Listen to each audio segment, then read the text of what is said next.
The cameras were rolling, the audience was cheering, and then 19-year-old Isabella Rodriguez stood at the Family Feud podium with her hands trembling slightly as she gripped the edge, her body language revealing a wariness that came from years of living in constant fear, walking on eggshells, and learning to read danger in the smallest changes of mood or tone. When Steve Harvey asked about things that make you nervous at home, Isabella's response, or rather her inability to respond as she froze completely, her face going pale and her breathing becoming shallow, told Steve everything he needed to know about a young woman who was living in a situation that no one should ever have to endure. Isabella couldn't speak. She opened her mouth as if to answer, but no words came out. Instead, her hands began to shake more noticeably, and she took an unconscious step backward from the podium, her entire body language shifting into what trauma specialists recognize as a freeze response to perceived threat. Isabella Rodriguez had been living with domestic violence for 4 years, ever since her mother Carmen had married Roberto Vega when Isabella was 15. What had started as verbal abuse and intimidation had gradually escalated to physical violence that Isabella had learned to endure in silence because speaking up only made things worse, and because Roberto had convinced both Isabella and her mother that no one would believe them, that no one would help them, and that trying to leave would result in consequences far worse than staying. The escalation had been so gradual that Isabella sometimes questioned her own memories and perceptions. Roberto had been charming during his courtship of Carmen, bringing flowers, taking them to nice restaurants, and promising to be the father figure that Isabella had never had. But within months of moving into their home, his behavior had begun to change in subtle ways that Isabella had initially attributed to the normal stress of blending families. Roberto's control had started with seemingly reasonable requests and suggestions. He had expressed concern about Carmen's friends, suggesting that some of them were bad influences who didn't want to see their family succeed. He had offered to help manage the household finances, claiming that his business experience made him better qualified to handle money than Carmen, who had worked as a waitress for most of Isabella's childhood. Gradually, these helpful interventions had become demands and ultimatums. Roberto had isolated Carmen from her support network by creating conflicts with her friends and family members, had taken control of all bank accounts and credit cards, and had begun monitoring their activities and communications with increasing intensity. By the time Isabella realized that their family dynamic was abusive rather than protective, Roberto's control had become so complete that resistance seemed impossible. Roberto Vega was a master manipulator who had perfected the art of presenting a charming, successful facade to the outside world while terrorizing his family behind closed doors. To neighbors, co-workers, and acquaintances, Roberto appeared to be a devoted husband and stepfather who worked hard to provide for his family. He was polite to strangers, helpful to neighbors, and careful never to leave visible marks or create obvious evidence of his abuse. Roberto owned a successful auto repair business that allowed him to maintain the appearance of financial stability and community respectability. He donated money to local charities, sponsored youth sports teams, and was known as a hard-working businessman who had rescued Carmen and Isabella from poverty and instability. This public persona made it even more difficult for Isabella to imagine that anyone would believe her if she tried to explain what happened behind closed doors. But in the privacy of their home, Roberto controlled every aspect of Isabella and Carmen's lives through a combination of psychological manipulation, financial control, and the ever-present threat of violence. He monitored their phone calls and text messages, dictated who they could speak to and where they could go, managed all the household finances so they had no access to money, and used intimidation and occasional physical violence to enforce his rules and maintain his power over them. Roberto had installed tracking software on Isabella's phone, had convinced her school counselors that he was a concerned stepfather who needed to be informed about all her activities and academic progress, and had created a network of surveillance that made Isabella feel like she was being watched constantly. He had forbidden Carmen from working, claiming that her job as a waitress was beneath their family's status, leaving them completely financially dependent on him. Isabella had learned to survive by becoming hyper-vigilant, constantly monitoring Roberto's moods and behavior patterns to anticipate and avoid situations that might trigger his anger. She had developed an elaborate system of coping mechanisms that included avoiding eye contact when he was agitated, speaking only when spoken to, moving quietly through the house to avoid drawing attention to herself, and maintaining perfect academic performance because Roberto viewed her educational success as a reflection of his own competence as a stepfather. The violence in their home followed predictable patterns that Isabella had learned to recognize and navigate.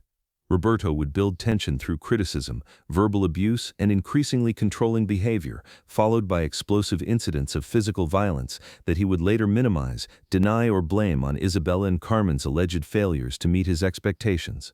After violent episodes, Roberto would often apologize, promise to change, and engage in brief periods of kind behavior that gave Isabella and Carmen hope that things might improve, only to repeat the cycle when new stresses or triggers arose.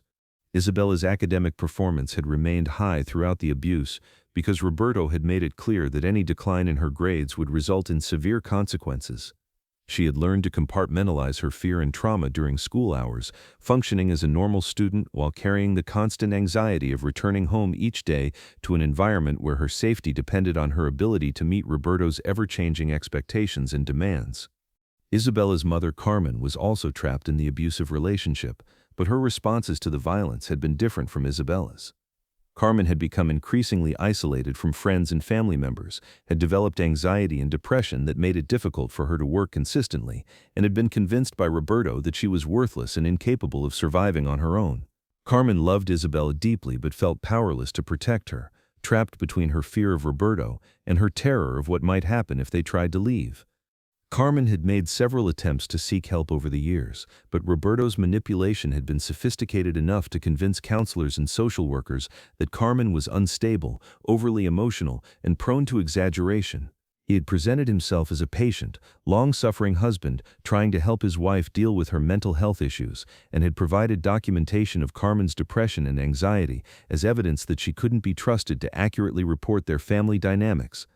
The decision to apply for Family Feud had been made during one of Roberto's brief honeymoon periods, when he was trying to demonstrate what a loving, normal family they were.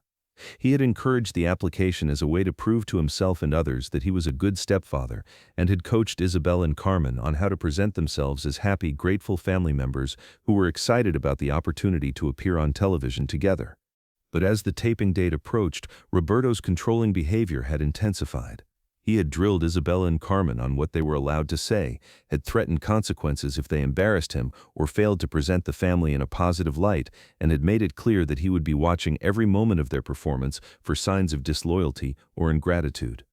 Roberto had created detailed scripts for how Isabella and Carmen should respond to different types of questions, had practiced spontaneous family interactions that would make them appear close and loving, and had threatened severe punishment if either of them deviated from his instructions.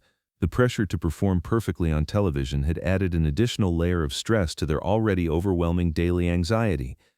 During the pre-show preparations, Isabella had been quiet and withdrawn, participating in the required activities, but clearly struggling with anxiety that the production team had attributed to normal nervousness about appearing on television. The staff had noticed that she seemed unusually deferential to Roberto, always looking to him for approval before speaking and seeming afraid to express her own opinions or preferences. Roberto had been charming and engaging with the production staff, playing the role of the proud stepfather who was excited to share this experience with his family.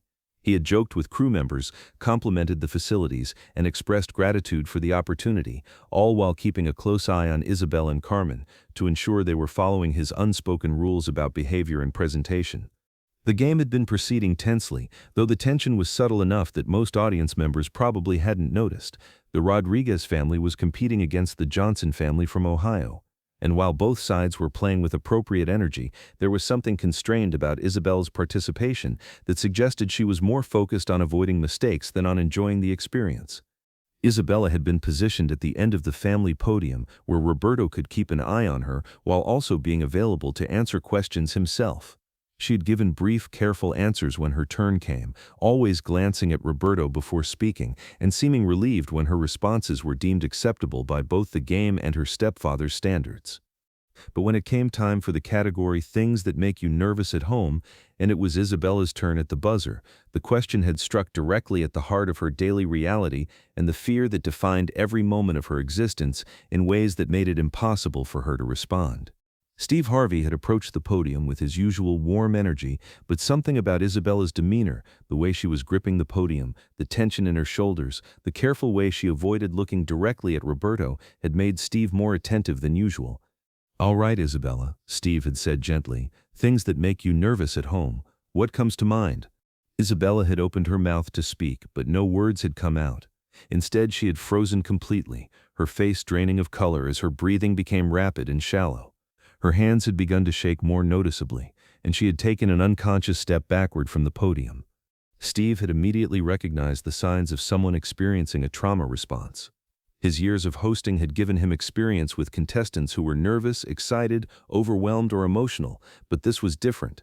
This was fear, deep, genuine fear that had nothing to do with being on television and everything to do with something much more serious. "Isabella," Steve had said softly, moving closer to her with deliberate gentleness, "you're safe here. Take your time." But Isabella's freeze response had only intensified.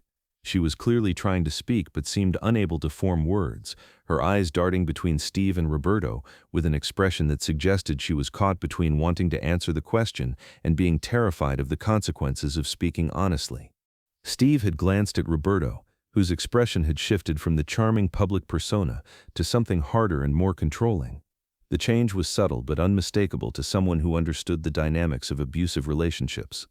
"Isabella," Steve had said, his voice carrying a new quality of protection and authority, "I want you to look at me, not at anyone else, just look at me."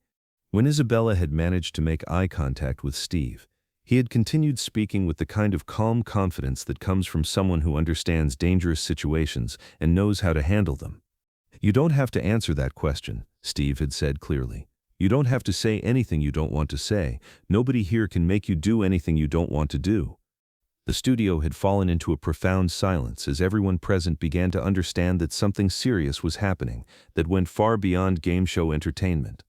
Roberto had started to stand up from his position at the family podium, his face showing irritation and the beginning of anger, but Steve had immediately addressed him with unmistakable authority. "Sir, I need you to stay right where you are," Steve had said, his voice carrying a tone that brooked no argument. "This young lady needs a moment." Steve had turned his attention back to Isabella, who was still frozen but had stopped trying to look at Roberto. "Isabella," Steve had said softly, "I want you to know that you're safe here. Whatever is making you afraid, it can't touch you in this studio. Do you understand?" Isabella had nodded slightly, her breathing beginning to slow as she focused on Steve's voice and presence. "Good," Steve had continued. "Now I'm not going to ask you to answer any more questions. I'm not going to put you on the spot. But I want you to know that if you need help, if you need someone to talk to, if you need someone to believe you, there are people who will listen." Steve had begun removing his suit jacket, but this time the gesture was different from the symbolic moments he had shared with other contestants. This was about immediate protection and safety. "Isabella," Steve had said, placing the jacket around her shoulders, "this jacket represents something very important today. It represents the fact that you are not alone, that there are people who will protect you, and that no one has the right to make you afraid in your own home." Isabella had pulled the jacket closer around herself, the physical barrier seeming to provide some comfort and security. Steve had turned to address the studio audience and the cameras directly. "Ladies and gentlemen," Steve had announced, "we're going to take a break from the game for a moment because something more important is happening here. This young woman needs our support, and she's going to get it." Behind the scenes, Steve had made quick hand signals to the production team, who had immediately begun implementing protocols for handling situations involving potential domestic violence.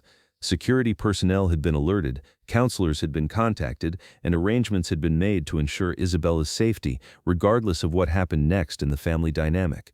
Steve had approached Roberto directly, his demeanor calm but unmistakably authoritative. "Sir," Steve had said, "I think it would be best if you gave Isabella some space right now. She's going to be talking with some people who specialize in helping young people who are dealing with difficult situations at home." Roberto's mask had begun to slip, his charm replaced by barely controlled anger and frustration at losing control of the situation. "This is ridiculous," Roberto had said. "Isabella is fine. She's just nervous about being on television. This is all a misunderstanding." "Maybe it is," Steve had replied evenly. "But we're going to let Isabella decide that for herself, with help from people who are trained to make sure she's safe." The game had been suspended as Isabella was taken to a private room where she could speak with counselors and social workers who specialized in domestic violence situations. Steve had remained with her throughout the initial conversations, providing a sense of security and continuity during what was clearly a terrifying but necessary process. Over the next several hours, Isabella had been able to tell her story to people who believed her, who understood the dynamics of domestic violence, and who had the resources to help her and Carmen develop a safety plan.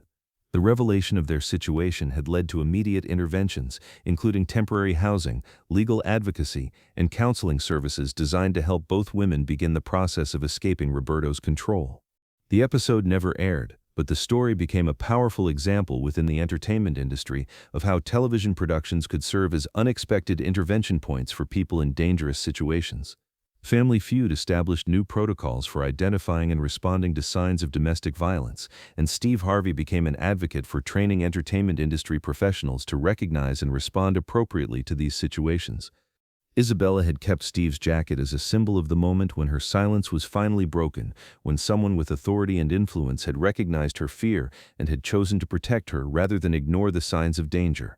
More importantly, she had begun the long process of rebuilding her life in safety, understanding that speaking up about abuse wasn't betrayal, but survival.